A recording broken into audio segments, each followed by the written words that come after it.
Hello and welcome back to Quarantine Storytime with me, Natasha Negovanlis, reading Joseph Sheridan Le Fanu's Gothic vampire novella, Carmilla. We are now on to the final chapter, chapter 16, conclusion.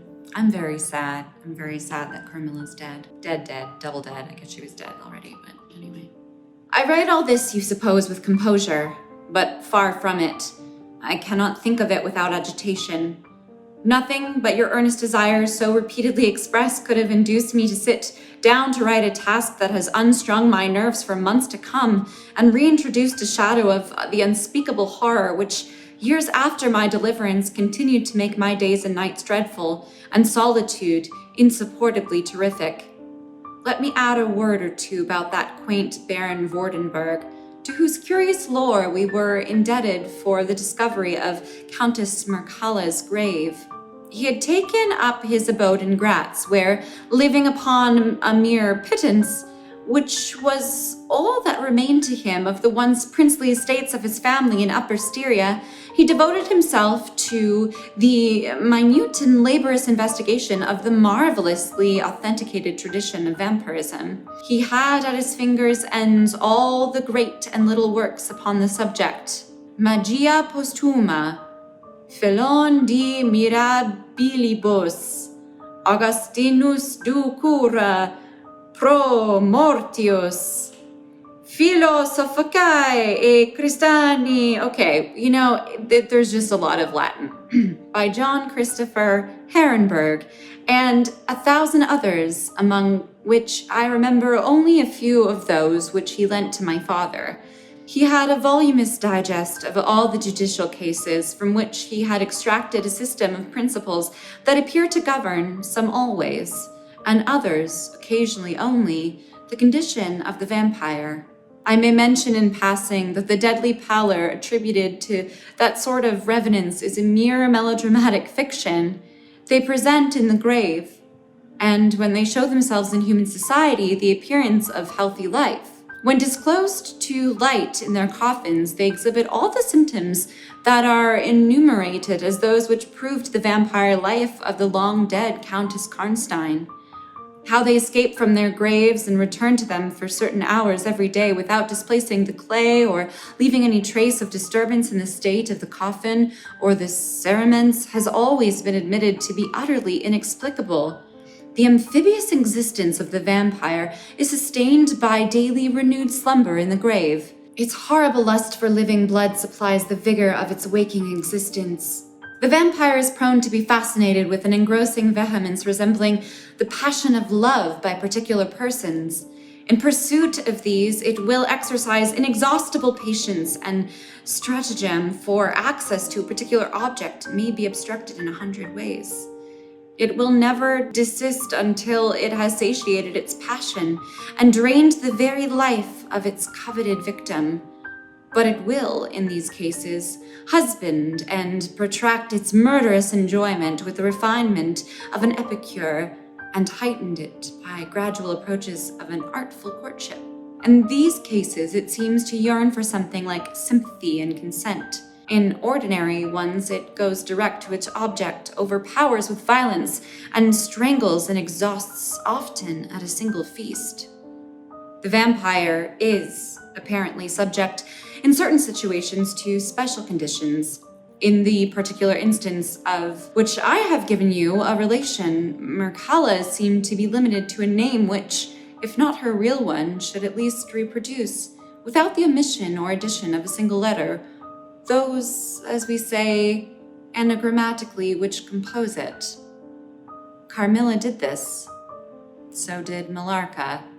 My father related to the Baron Vordenburg, who remained with us for 2 or 3 weeks after the expulsion of Carmilla, the story about the Moravian nobleman and the vampire at Karnstein churchyard, and then he asked the Baron how he had discovered the exact position of the long-concealed tomb of the Countess Mircalla.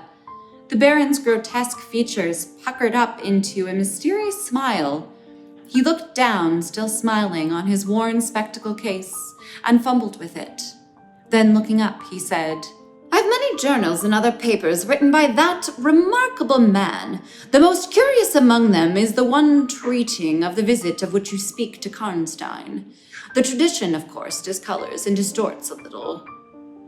He might have been termed a Moravian nobleman, for he had changed his abode to that territory and was, beside, a noble. But he was in truth a native of Upper Styria. It is enough to say that in very early youth he had been a passionate and favored lover of the beautiful Mircalla Countess Karnstein. Her early death plunged him into inconsolable grief. It is the nature of vampires to increase and multiply, but according to an ascertained and ghostly law, assume at starting a territory perfectly free from that pest. How does it begin, and how does it multiply itself? I will tell you. A person more or less wicked puts an end to himself. A suicide under certain circumstances becomes a vampire. That specter visits living people in their slumbers. They die, and almost invariably in the grave develop into vampires. This happened in the case of the beautiful Mircalla, who was haunted by one of those demons. My ancestor, Vordenburg, whose title I still bear, soon discovered this, and in the course of the studies to which he devoted himself, learned a great deal more. Among other things, he concluded that suspicion of vampirism would probably fall sooner or later upon the dead countess, who in life had been his idol. He conceived a horror, be she what she might. That's the sentence. He conceived a horror, be she what she might, of her remains being profaned by the outrage of a posthumous execution. He has left a curious paper to prove that the vampire, on its expulsion from its amphibious existence, is projected into a far more horrible life, and he resolved to save his once beloved Mircalla from this. He adopted the stratagem of a journey here and pretended removal of her remains and a real obliteration of her monument.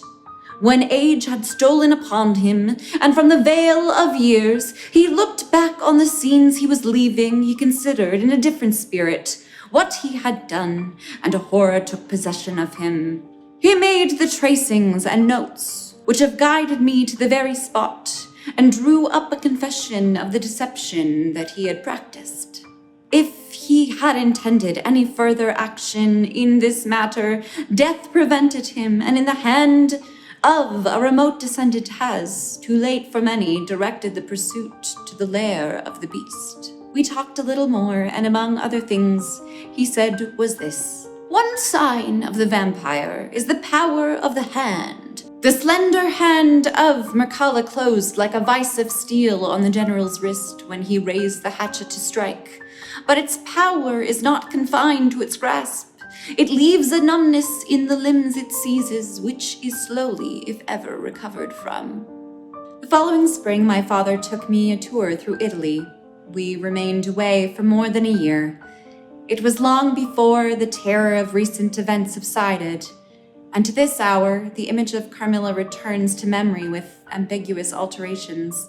Sometimes the playful, languid, beautiful girl, sometimes the writhing fiend I saw in the ruined church, and often from a reverie I have started, fancying I heard the light step of Carmilla at the drawing room door. That's it. The end. That's the book. I dare say I like our retelling much better. But thank you so much for listening and for watching and for following us on this journey. I can't believe it's been 6 years, and I hope that you all enjoyed this story time.